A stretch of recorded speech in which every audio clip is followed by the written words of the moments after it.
Cette actualité vous est présentée en collaboration avec Cryptost Research. Ayez un temps d'avance sur le marché crypto en rejoignant notre communauté premium. Crypto and Bourse. Ce qu'il ne faut pas manquer pour la semaine du 2 au 8 septembre.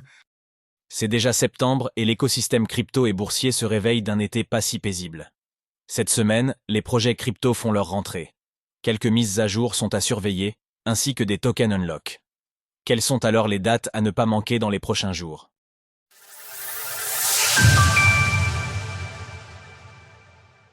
Mardi 3 septembre, mise à jour d'Arbitrum, ARB, et unlock de DY, DX.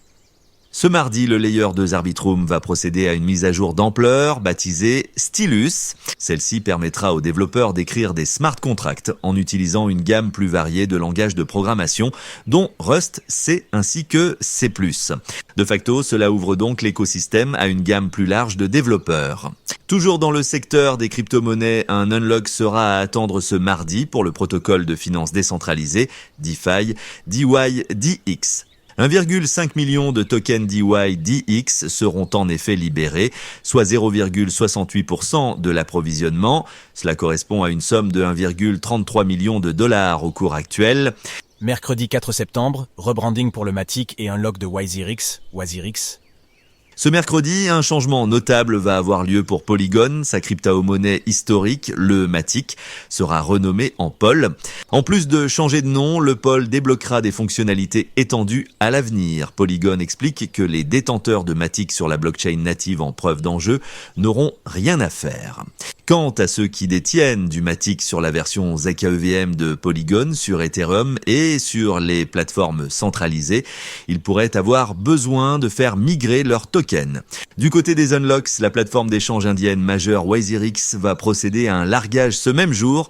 Ce sont 30 millions de WazirX qui vont être libérés, soit 3,78 millions de dollars au cours actuel. Cela correspond à 3% de l'approvisionnement total. Côté macro, la Banque centrale canadienne prendra une décision sur ses taux de change ce mercredi. On s'attend à ce que la Banque centrale maintienne ses taux actuels à 4,5%. Jeudi 5 septembre. Unlock de Taiko et chiffre de l'emploi aux États-Unis. Ce jeudi, la solution de Zk Rollup Taiko va procéder à un unlock. 12 millions de tokens Taiko seront libérés, soit une part conséquente de l'approvisionnement, 19% environ. Cela correspond à une somme totale estimée à 17,4 millions de dollars. Aux États-Unis, 2 chiffres seront publiés et surveillés ce jour. Ceux de l'emploi d'une part et ceux des enregistrements au chômage de l'autre. Pour rappel, ces statistiques avaient été moins bonnes que prévu cet été et avaient été le catalyseur d'un mini-crack sur les marchés boursiers. Vendredi 6 septembre, unlock d'Immutable X, IMX et de mode. Ce vendredi, 2 unlocks d'ampleur seront à surveiller. Tout d'abord, un unlock d'Immutable X, IMX.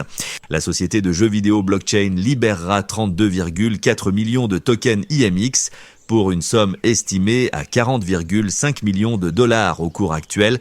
Cela correspond à 2% de l'approvisionnement. Ces tokens seront tous réservés à l'écosystème ImmutableX et au développement du projet. Le projet Mode va également procéder à un unlock ce même jour. Le Layer 2 va libérer 500 millions de tokens Mode, soit 38,4% de son approvisionnement. C'est l'équivalent d'une somme de plus de 6 millions de dollars au cours actuel. À surveiller aussi cette semaine. La mise en ligne du testnet de Sonic, la plus grande mise à jour de Phantom à ce jour. Il s'agit d'une blockchain en Layer 1 qui sera connectée à Ethereum, ETH, via un Layer 2. La nomination d'un Premier ministre en France, le président Emmanuel Macron joue en effet toujours la carte de la lenteur, 50 jours après la dissolution de l'Assemblée nationale. La nomination d'un nouveau responsable à Matignon pourrait avoir un effet sur les marchés boursiers. Retrouvez toutes les actualités crypto sur le site cryptost.fr.